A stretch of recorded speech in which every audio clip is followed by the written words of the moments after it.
नमस्कार दोस्तों, आपका स्वागत है आपके अपने चैनल स्टडी वाइन्स ऑफिशियल पर। तो आज के इस वीडियो में हम फिजिक्स का नेक्स्ट इम्पोर्टेंट टॉपिक सदिश और अदिश राशियों के बारे में पढ़ेंगे। तो इस वीडियो में हम जो महत्वपूर्ण सदिश और अदिश राशियां हैं उनके बारे में पहले पढ़ेंगे और जो आजकल इनसे न्यूमेरिकल क्वेश्चन बनते हैं वो भी हम देखेंगे। ये टॉपिक बहुत ही इम्पोर्टेंट है, यहाँ से लगभग सभी परीक्षाओं में प्रश्न बनता ही है। तो पहले हम पूरे टॉपिक को अच्छे से कवर करेंगे और लास्ट में प्रीवियस ईयर क्वेश्चन भी कवर करेंगे। तो पहले आप पूरी वीडियो को अच्छे से देखें और लास्ट में प्रीवियस ईयर क्वेश्चन जरूर अटेम्प्ट करें। तो चलिए बिना देरी किए हुए वीडियो को शुरू करते हैं। तो चलिए वीडियो की शुरुआत करते हैं। तो सदिश और अदिश ये राशियां हैं क्या, यानी कि वेक्टर और स्केलर क्वांटिटीज़ है क्या। तो ये भौतिक राशियों के प्रकार हैं। तो आखिर भौतिक राशि क्या है? तो वह राशि जिसका मापन किया जा सके। पिछली वीडियो में मैंने आपको बताया था कि जिसका मेजरमेंट किया जा सके उसे भौतिक राशि कहते हैं। जैसे कि ऊंचाई, तापमान, भार, इसको हम मेज़र कर सकते हैं ना, कि आपकी ऊंचाई कितनी है, हम न्यूमेरिकल फॉर्म में बता सकते हैं। तो इसे क्या कहा जाएगा? फिजिकल क्वांटिटी कहा जाएगा, भौतिक राशि कहा जाएगा। और सदिश और अदिश राशियाँ भौतिक राशियों के ही प्रकार हैं। तो भौतिक राशियों को दिशा, परिमाण व मात्रा के आधार पर निम्न वर्गों में वर्गीकृत किया गया है। तो भौतिक राशियों को दो भागों में बांटा गया है।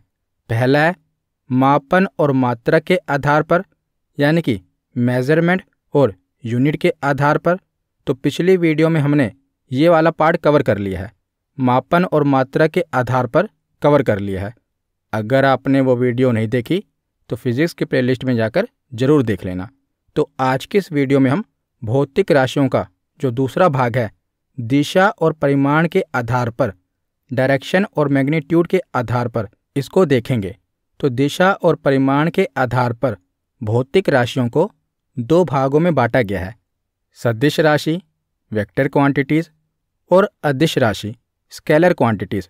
तो दिशा और परिमाण के आधार पर भौतिक राशियों को दो भागों में बांटा गया है।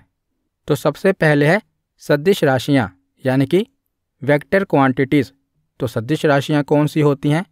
तो ऐसी भौतिक राशियां जिनको व्यक्त करने के लिए परिमाण के साथ साथ दिशा की भी आवश्यकता होती हो, सदिश राशियां कहलाती हैं। तो परिमाण क्या होता है? तो परिमाण यानी कि न्यूमेरिकल वैल्यू, जो संख्यात्मक मान होता है। जैसे आपसे पूछा जाए कि आपका वजन कितना है, तो मान लीजिए आपका वजन 50 किलोग्राम है, तो आप कहेंगे कि मेरा वजन 50 किलोग्राम है। तो 50 किलोग्राम में जो 50 है ना, ये मैग्नीट्यूड है, परिमाण है। जो भी न्यूमेरिकल वैल्यू होगी ना, उसी को परिमाण कहा जाएगा। तो सदिश राशियाँ कौन सी होती हैं? तो जिनमें परिमाण के साथ साथ दिशा की भी आवश्यकता होती हो, मैग्नीट्यूड के साथ साथ डायरेक्शन की भी आवश्यकता हो, उसे सदिश राशियां कहेंगे। इनके उदाहरण हम आगे देखेंगे, पहले हम इनकी परिभाषा पढ़ रहे हैं। तो सदिश के बाद है अदिश राशियां स्केलर क्वांटिटीज़। तो अदिश राशियां कौन सी होती हैं? तो ऐसी भौतिक राशियां जिनको व्यक्त करने के लिए केवल परिमाण की आवश्यकता होती हो, दिशा की नहीं, उन्हें अदिश राशियां कहते हैं। तो नाम से ही क्लियर है, अदिश, जिसमें दिशा ना हो उसे अदिश राशियां कहते हैं, और जिसमें दिशा हो उसे सदिश राशियां कहते हैं। तो सदिश राशियों में परिमाण के साथ साथ दिशा की भी आवश्यकता होती है, लेकिन अदिश राशियों में केवल परिमाण की ही आवश्यकता होती है, दिशा की आवश्यकता नहीं होती।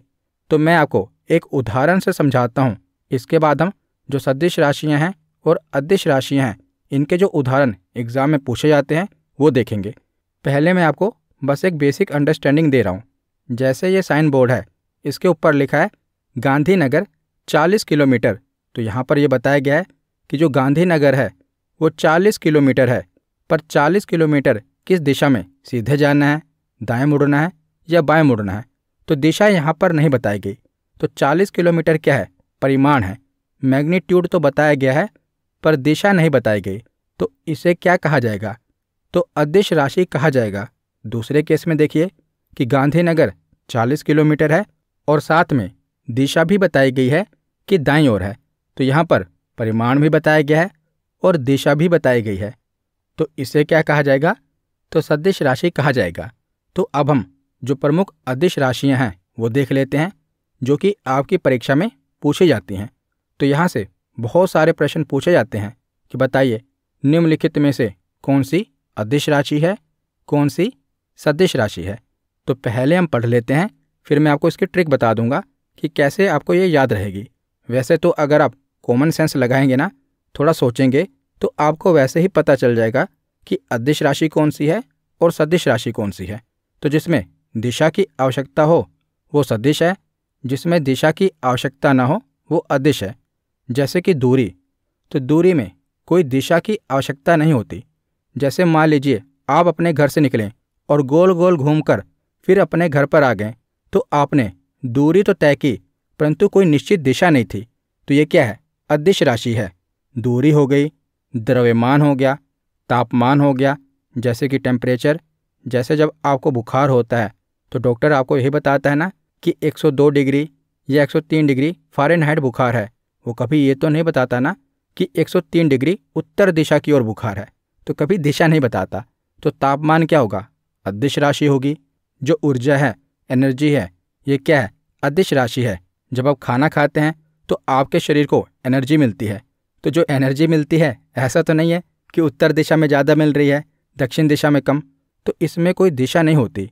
तो ऊर्जा क्या है? अदिश राशि है। जो कार्य है ये भी अदिश राशि है। जो स्पीड है ये भी अदिश राशि है। क्षेत्रफल भी अदिश राशि है। घनत्व, डेंसिटी भी अदिश राशि है। दाब यानी कि प्रेशर भी अदिश राशि है, बहुत बार पूछा गया है। शक्ति, पावर जो है ये भी अदिश राशि है। समय यानी कि टाइम, ये भी अदिश राशि है। विद्युत धारा, इलेक्ट्रिक करंट, इसमें भी कोई दिशा नहीं होती, तो ये भी अदिश राशि है। और फ्रीक्वेंसी, आवर्ती, ये भी अदिश राशियाँ हैं। इसके बाद देखते हैं सदिश राशि यानी कि वेक्टर क्वांटिटीज़। तो आप देखेंगे कि जो भी सदिश राशियाँ हैं इनमें या तो वाह होगा या बा होगा। कुछ इसके अपवाद हैं, वो भी हम पढ़ लेंगे।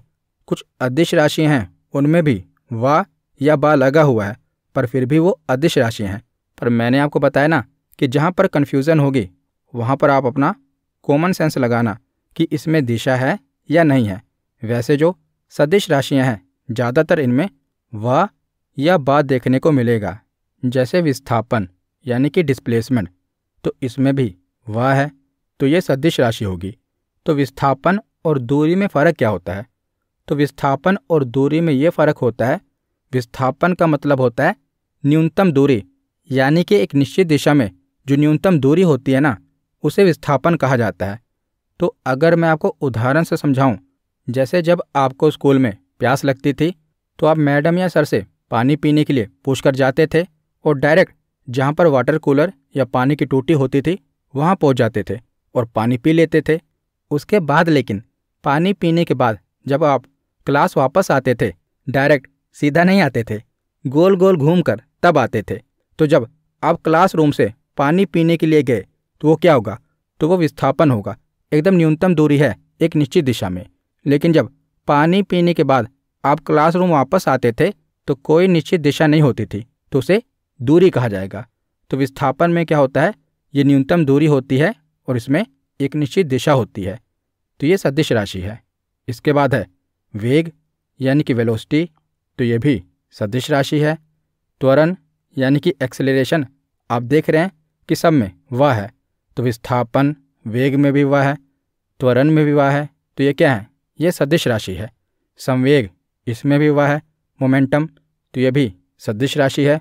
भार, इसमें वह नहीं है लेकिन ये सदिश राशि है। तो किसी भी चीज़ का वेट कैसे आ रहा है? जैसे आपका ही शरीर है, आपका भार कैसे आ रहा है? क्योंकि जो पृथ्वी का गुरुत्वाकर्षण बल है वो किसी भी वस्तु को नीचे की ओर खींच रहा है ना, तभी तो उसका वेट आ रहा है।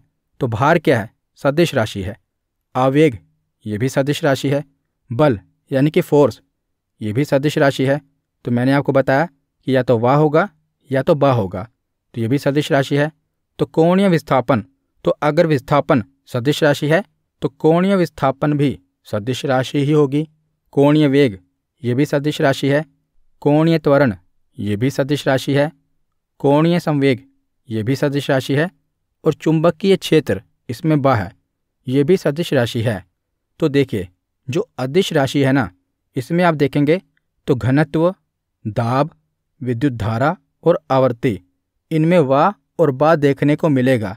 लेकिन ये अदिश राशि हैं, इनमें वा और बा तो है, लेकिन ये अदिश राशि हैं। और द्रव्यमान में भी आधा वा है, तो ये तो आधा वा है, तो ये वैसे भी अदिश राशि होगी। जिसमें आप पूरा वा या बा देख रहे हैं तो घनत्व, तो जो डेंसिटी होती है इसमें कोई दिशा नहीं होती, तो ये तो अदिश राशि है। प्रेशर में भी कोई दिशा नहीं होती। और जो इलेक्ट्रिसिटी करंट है, यानी कि विद्युत धारा है, तो विद्युत धारा में भी कोई दिशा नहीं होती। और आवर्ती में भी कोई दिशा नहीं होती। तो ज़्यादातर जो भी भौतिक राशियां हैं जिनमें वा या बा लगा होगा तो क्या होंगी, वो सदिश राशियां होंगी।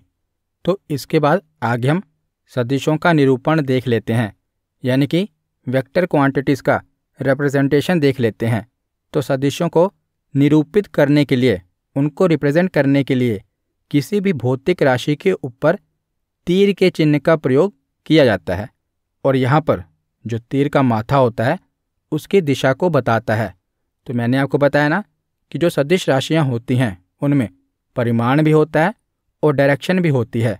तो वेक्टर को रिप्रेजेंट करने के लिए क्या किया जाता है कि डायरेक्शन को बताने के लिए जो भी क्वांटिटी होती है ना, उसके ऊपर तीर के चिन्ह का प्रयोग किया जाता है। जैसे आप देख रहे हैं कि ए के ऊपर तीर के चिन्ह का प्रयोग किया गया है, तो अब इसे ए वेक्टर कहा जाएगा, ए सदिश कहा जाएगा। तो आगे हम सदिशों के बीजगणित के बारे में पढ़ लेते हैं। तो जो अदिश राशियां होती हैं उनका बीजगणित नहीं होता, उनका जो जोड़ घटाव होता है वो सीधा सीधा हो जाता है। जैसे 2 + 3 5 होते हैं, तो अदिशों का जोड़ ऐसे ही होता है। जो अदिश राशियां होंगी उनका जोड़ आएगा तो ऐसे आएगा, 2 + 3 तो 5। इसीलिए अदिश राशियों का बीजगणित नहीं पूछा जाता। लेकिन सदिश राशियों का बीजगणित पूछा जाता है, क्योंकि ये निकालना पड़ता है। तो जो वेक्टर अलजेब्रा है, सदिशों का बीजगणित है, ये 2 तरह से निकलता है। पहला है सदिशों के जोड़ का नियम और दूसरा है सदिशों का गुणनफल। पहला तरीका है एडिशन ऑफ वेक्टर और दूसरा तरीका है मल्टीप्लिकेशन ऑफ वेक्टर। तो अब जो भी मैं आपको ये न्यूमेरिकल बताऊंगा ये आपकी परीक्षा के लिए इम्पोर्टेंट है। तो सबसे पहले हम जो सदिशों का जोड़ का नियम है वो देख लेते हैं। तो सदिशों के जोड़ के नियम में भी 2 प्रकार हैं। पहला है त्रिभुज का नियम, लॉ ऑफ ट्रायंगल। तो ये तो बहुत ही आसान है, इसमें कुछ नहीं करना। तो ये कैसे होता है, जैसे आप देख रहे हैं कि इस प्रकार आपको दिया होगा ए वेक्टर प्लस बी वेक्टर, पर आप देख रहे हैं कि इसके ऊपर जो तीर का निशान है एक सीधा है, एक ऊपर की तरफ तिरछा है। तो इसमें क्या होता है, इसको कैसे निकालना होता है। तो ए वेक्टर का जो हेड होता है, हेड यानी कि माथा, जो आगे की ओर है इसे हेड कहते हैं माथे को, और जो पीछे पूंछ है उसे टेल कहते हैं। ए वेक्टर का हेड बी वेक्टर के टेल पर आ जाए तो इसका जो परिणाम होगा, परिणाम यानी कि रिजल्ट आएगा, वो जुड़ जाएगा। जैसे आप देख रहे हैं कि ए वेक्टर का हेड और बी वेक्टर की जो टेल है ये आपस में जुड़ रही है। तो क्या होगा, जो रिजल्ट होगा वो ए वेक्टर प्लस बी वेक्टर होगा। मान लीजिए ए वेक्टर 2 है और बी वेक्टर 3 है, तो इसका रिजल्टेंट क्या होगा, तो 5 वेक्टर होगा, याद रखिएगा। इसके बाद देखते हैं इसका दूसरा तरीका, समांतर चतुर्भुज का नियम, लॉ ऑफ पैरेललोग्राम। तो इसमें क्या होता है, तो जैसे मान लो कोई वस्तु है और उसे कोई पूर्व की दिशा की ओर बल लगा रहा है और दूसरा व्यक्ति उस पर उत्तर की दिशा की ओर बल लगा रहा है, तो इनके बीच में क्या होगा, एक एंगल बनेगा, यानी कि कोण बनेगा, जिसे हम थीटा कहते हैं। और इसका रिजल्ट निकालने के लिए हमें ये फॉर्मूला लगाना पड़ेगा। जैसे आप देख रहे हैं ये ए वेक्टर है और ये बी वेक्टर है, तो इन दोनों के बीच यानी कि ए और बी के बीच जो कोण बन रहा है इसे थीटा कहा जाएगा। और इनका रिजल्ट कैसे आएगा, तो इसका फॉर्मूला है a² + b² + 2ab cos theta, इनका पूरा होल स्क्वायर रूट। तो जो कोस थीटा होता है ना, इसकी वैल्यू आपने ट्रिग्नोमेट्री में पढ़ी होगी। इसकी जो रेंज होती है ना वो -1 से लेकर +1 तक होती है, यानी कि इसी के बीच में होती है। कोस थीटा की वैल्यू कभी भी -1 से नीचे नहीं होगी और +1 से ऊपर नहीं होगी। -1 से लेके +1 तक इसके बीच में ही कोस थीटा की वैल्यू होती है।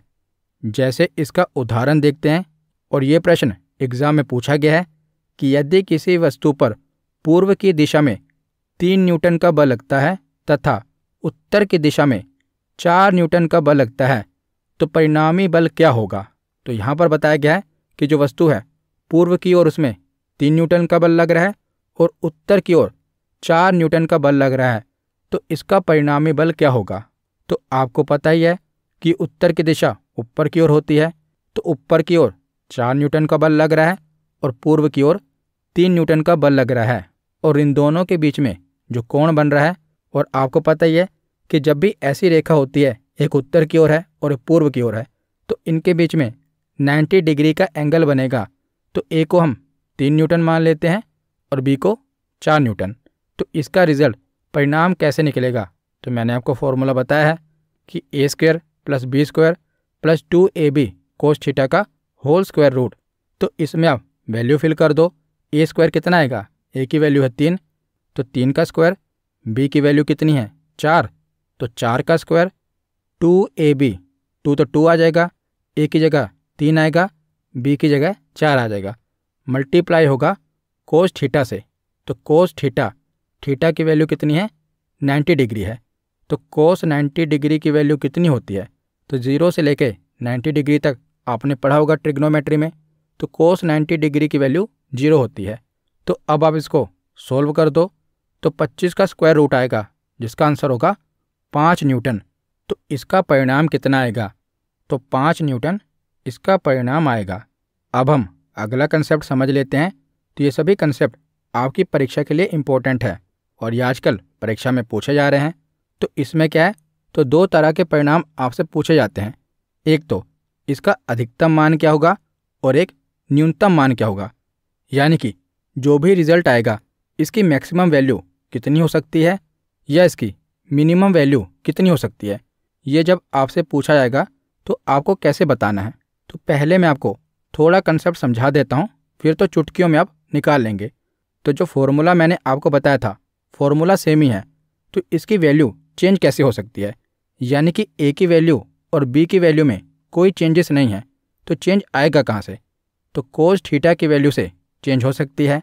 और मैंने आपको बताया कि जो कोस थीटा है इसकी रेंज क्या है, तो इसका न्यूनतम मान -1 है और अधिकतम मान +1 है, तो इससे ऊपर कोस थीटा की वैल्यू नहीं हो सकती।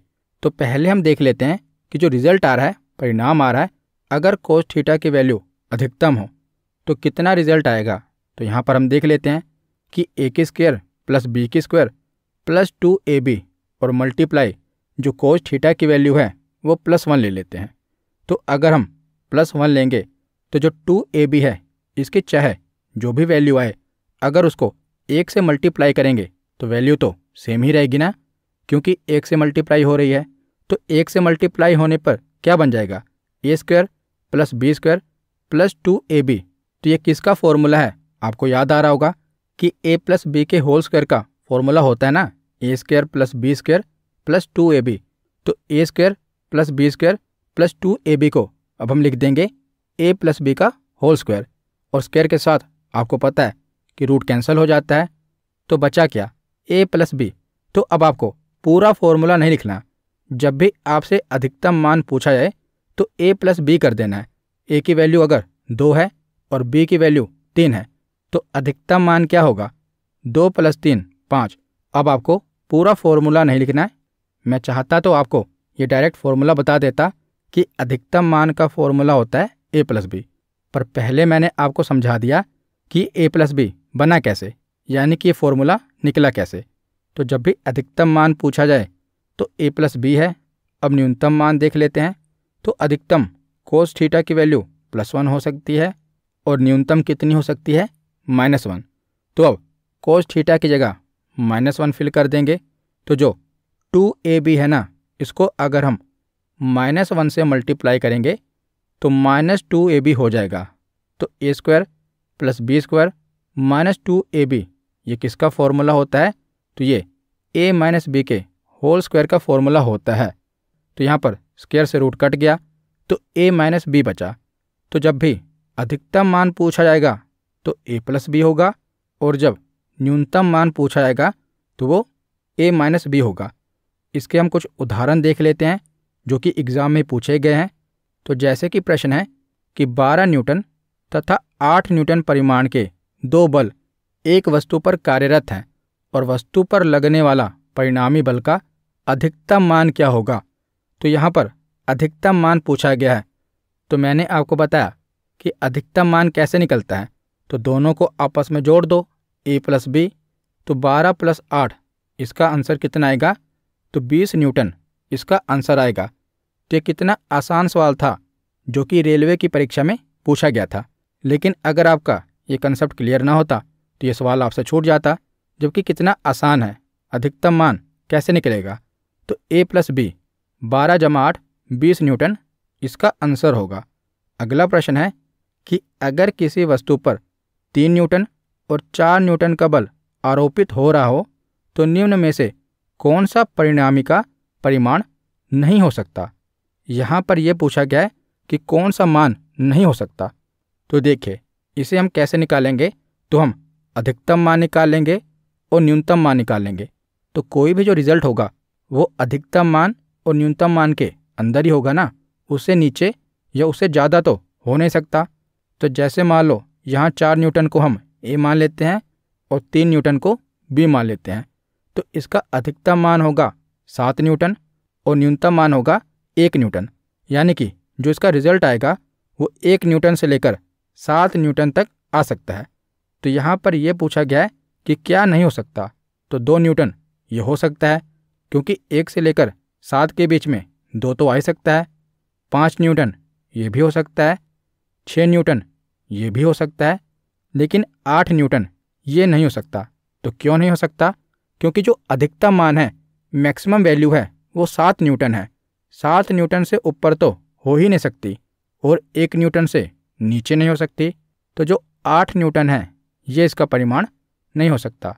तो इसका सही जवाब क्या है, ऑप्शन डी 8 न्यूटन। तो इसके बाद हम अगला महत्वपूर्ण कंसेप्ट देखते हैं, समकोणीय एकांक सदिश यानी कि रेक्टेंगुलर यूनिट वेक्टर। तो यूनिट वेक्टर क्या होता है, तो जिस सदिश का परिमाण 1 हो उसे एकांक सदिश कहते हैं। तो जो आप ये देख रहे हैं ये 3 एक्सिस हैं, x, y और z, 3 अक्ष हैं, और जो सदिश इनकी दिशा को दर्शाते हैं उन्हें कहते हैं i कैप, j कैप और k कैप। तो अगर हम किसी सदिश को i कैप के साथ लिख रहे हैं तो इसका मतलब है कि उसकी जो डायरेक्शन होगी वो x एक्सिस की ओर होगी। तो आप जो कमरे में बैठे हैं, अगर आप उसका कॉर्नर देखेंगे ना, नीचे की ओर उसका कॉर्नर देखिए, तो आपको उसमें भी 3 एक्सिस मिलेंगे। तो एक है x एक्सिस, एक है y एक्सिस और तीसरा है z एक्सिस। तो जो x एक्सिस की डायरेक्शन को दर्शाएगा उसे i कैप कहेंगे, y एक्सिस की डायरेक्शन को दर्शाएगा उसे j कैप कहेंगे, और जो z एक्सिस की डायरेक्शन को दर्शाएगा उसे k कैप कहेंगे। तो यहाँ से बहुत ही आसान सवाल आता है। जैसे उदाहरण के तौर पर आपको क्वेश्चन दिया होगा कि a vector equal to 3i cap plus 8j cap plus 5k cap. तो इस एग्जाम्पल से 4 क्वेश्चन बन सकते हैं। पहला क्वेश्चन तो ये कि x एक्सिस में परिमाण क्या है। तो जो मैंने आपको बताया कि x एक्सिस की ओर कौन दर्शाता है, i कैप। तो x एक्सिस का परिमाण क्या होगा, तो जो i के साथ वैल्यू लिखी होगी ना, वही इसका परिमाण होगा। तो x अक्ष में परिमाण कितना है, 3। y अक्ष में परिमाण कितना है, तो जो j के साथ वैल्यू लिखी है 8। z अक्ष में परिमाण कितना है, तो जो k के साथ वैल्यू लिखी गई है, और अगर वैल्यू नहीं लिखी होगी तो 0 मानो। तो z अक्ष में परिमाण कितना है, तो 5। तो ये तीनों प्रश्न तो आसान है। और चौथा प्रश्न क्या है कि अगर आपसे a का परिमाण पूछ लिया जाए तब क्या होगा। a के साथ तो कोई वैल्यू लिखी नहीं है, तो a का परिमाण कैसे निकलेगा। तो पूरा जो तीनों i, j और k दिया हुआ है ना, रूट के अंडर इन तीनों का स्क्वायर करना है और आपस में जोड़ देना है।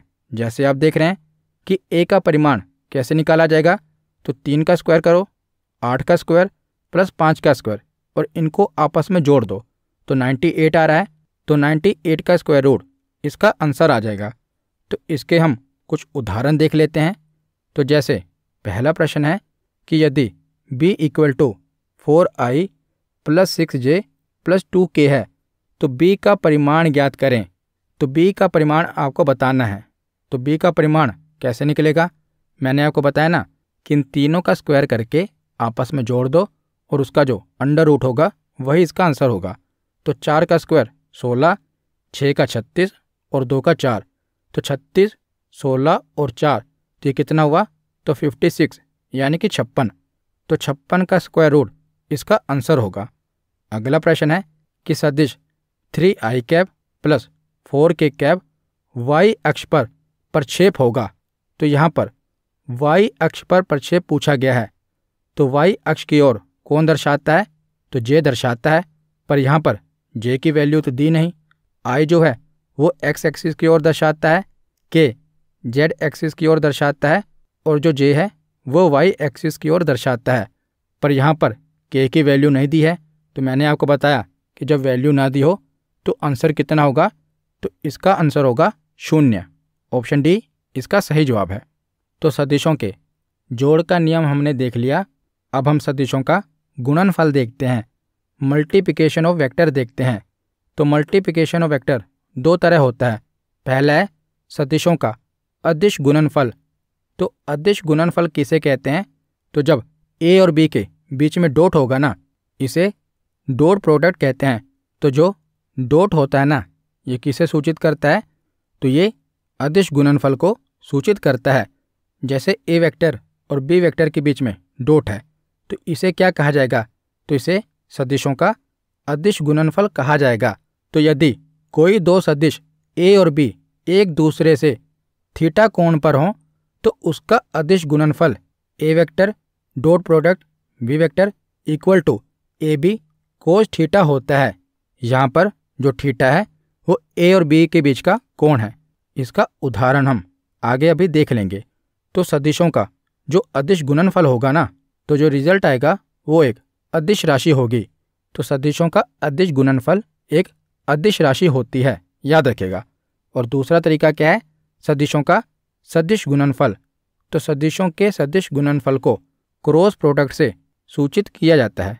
पीछे हमने देखा कि अगर अदिश गुणनफल बताना है तो वहाँ पर डॉट होगा, और अगर सदिश गुणनफल बताना है तो यहाँ पर क्रॉस का साइन होगा। तो ए वेक्टर क्रॉस बी वेक्टर ये क्या होगा? ये सदिशों का सदिश गुणनफल है। और याद रखेगा कि अगर सदिशों का सदिश गुणनफल होता है तो वो एक सदिश राशि होती है। ये भी परीक्षा में पूछा गया है कि सदिशों का सदिश गुणनफल एक सदिश राशि होती है और सदिशों का अदिश गुणनफल एक अदिश राशि होती है। अदिश गुणनफल को डॉट से सूचित किया जाता है और सदिश गुणनफल को क्रॉस से सूचित किया जाता है। तो इसका उदाहरण देख लेते हैं जो कि एग्जाम में पूछा गया था कि यदि ए वेक्टर बराबर 3i plus 4j plus 8k हो और बी वेक्टर बराबर 4i plus 6j plus 9k हो तो ए और बी का अदिश गुणनफल क्या होगा? तो कुछ नहीं करना, बस इसको आपको दर्शाना ए डॉट बी से है। तो दोनों ही केस में मल्टीप्लाई ही होता है। ए डॉट बी का मतलब भी मल्टीप्लाई है, ए क्रॉस बी का मतलब भी मल्टीप्लाई होता है। तो अदिशों का गुणनफल कैसे निकालेंगे? तो जो आई है ना, इसको आई से ही मल्टीप्लाई कर दो।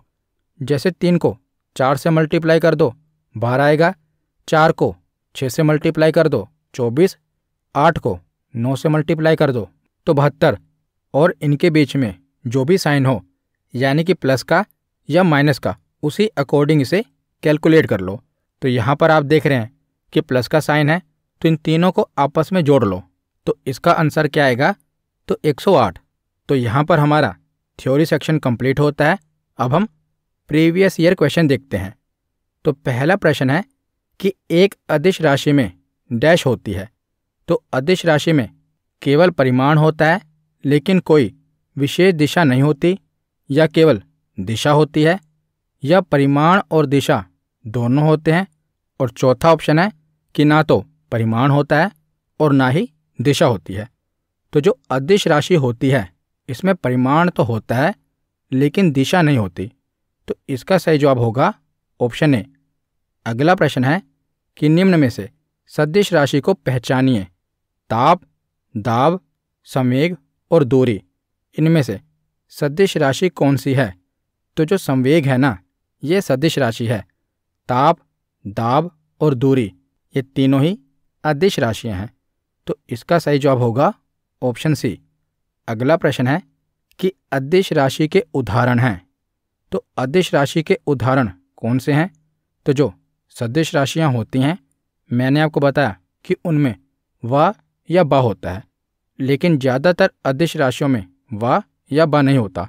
तो आप देख ही रहे हैं कि जो तापमान है इसमें व या ब नहीं है। तो तापमान क्या होता है? तो अदिश राशि होती है, और वैसे भी तापमान में किसी दिशा की आवश्यकता नहीं होती। तो इसका सही जवाब क्या होगा? Option C. अगला प्रश्न है कि निम्नलिखित में से किस समूह में सभी राशियां सदिश हैं? तो कौन सा ऐसा समूह है जिसमें सारी राशियां सदिश हैं? तो इसका सही जवाब होगा ऑप्शन सी। वेग, त्वरण और बल, तीनों में व और ब है, तो ये सदिश राशियां हैं। तो ऑप्शन सी इसका सही जवाब है। अगला प्रश्न है कि निम्नलिखित में से कौन एक सदिश राशि नहीं है? तो कौन सी सदिश राशि नहीं है? संवेग, वेग, कोणीय वेग या द्रव्यमान? तो द्रव्यमान में आधा व है, मैंने आपको बताया था। जो द्रव्यमान है ये सदिश राशि नहीं है, ये अदिश राशि है। तो ऑप्शन डी इसका सही जवाब है। अगला प्रश्न है कि दो सदिशों का गुणनफल होता है सदिश, अदिश, सदिश या अदिश, या इनमें से कोई नहीं। तो दो सदिशों का गुणनफल क्या होता है? यहाँ पर यह नहीं बताया गया कि सदिश का सदिश से गुणनफल है या सदिश का अदिश से गुणनफल है। यहाँ पर यह पूछा गया है कि सदिशों का गुणनफल क्या होता है। तो सदिशों का गुणनफल सदिश भी हो सकता है और अदिश भी हो सकता है। तो ऑप्शन सी इसका सही जवाब है। अगला प्रश्न है कि 12 न्यूटन तथा 8 न्यूटन परिमाण के दो बल एक वस्तु पर कार्यरत हैं, तो वस्तु पर लगने वाले परिणामी बल का अधिकतम मान क्या होगा?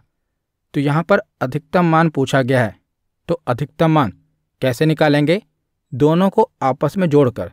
तो 12 + 8 कितना आएगा? तो 20 न्यूटन इसका सही जवाब होगा। तो ऑप्शन बी इसका सही जवाब है। अगला प्रश्न है कि यदि कि b = 4i + 6j + 2k हो तो b का परिमाण ज्ञात करें।